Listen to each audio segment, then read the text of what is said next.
Welcome, welcome to 2 Minutes with Chad. My guest today is Gus, and we're going to talk to Gus about the Moravians. Gus, you were telling us about a particular ceremony in Winston Salem. Please enlighten us. Sure.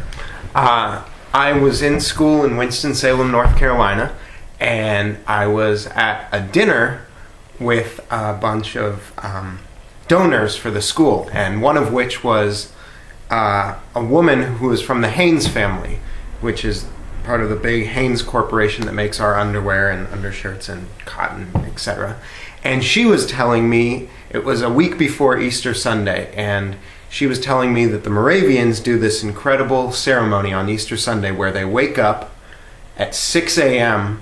or earlier for sunrise, and they all gather in this Moravian cemetery in Winston-Salem, and they gather and listen because there are 8 different brass ensembles that are all playing the same piece of music, but each brass ensemble is composed of about 8 members, and they're all scattered about the cemetery, so they're in different parts of the cemetery, way far away from each other where you can't see them, but they're each playing one piece of music continuously from different parts of the cemetery, so you're hearing the whole piece of music, but from different parts and far away. And how big a space are we talking? I mean, can you even see the No, different you groups? can't see. You can see. So where I was sitting, you kind of just choose a spot, and then so you're sitting with one ensemble, and then you hear another ensemble, but you can't see them. So we're talking like, 4 football fields or something of difference between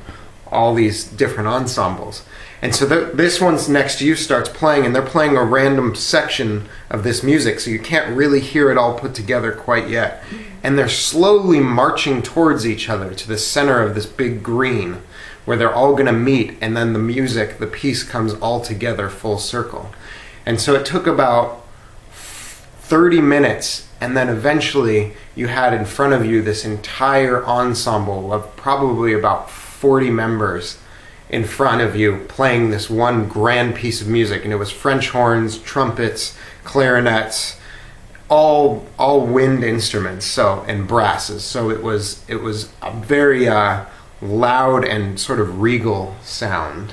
Very cool. And Gus, as I've shared with you, I'm a quarter Moravian, so this story has special personal significance. Thank you so much. Absolutely. As I understand it, the Moravians love the brass instruments and the loud instruments. Yeah. But I want to make sure I've got this right. The different groups were playing, like if you're only listening to one of the groups, it really didn't sound that great, or right. It sounded sort of...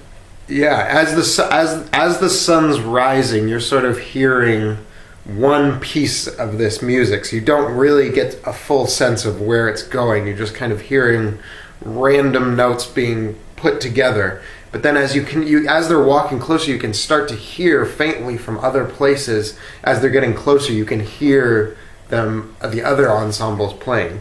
And at the beginning of it, they were switching, so that this one would play for a little while next to you, and they would stop, and you would hear in the distance another one playing, and there were other people sitting over there watching that one, and then eventually they all come together. And do you think that one group would sort of listen, and then when Group A stopped playing, Group B would then take it up? And it was sort of planned that way. Yeah, each of them had a conductor in front of them that I guess they had rehearsed it, that they knew their section of music, and that they knew that when they would stop, another one would pick up. Very cool. Yeah. Very cool. Very cool. Yeah. All right. Is there anything else you want to add in your story? The thing that was really incredible was how attentive everyone at the ceremony was. There were a lot of people there. I was really shocked.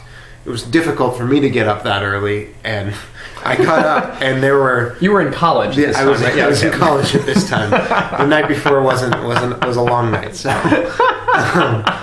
but I got up, and there was all these people here, and a lot of them who had seen at that dinner the week before, and they were all just bright-eyed and so excited to be there. Like, this was something that they had looked forward to all year, but the attentiveness to the ensemble and waiting for it to happen, and it was a very beautiful thing to have the sun rising over a very green and beautiful golf course. And of course it was muggy and hot because it was North Carolina in April and it was very warm already. So Well, that kind of adds to the whole. yeah, the absolutely. whole I was in a t-shirt and shorts, so Very you don't good. get to do that often at 6 a.m. So it was Well, fun.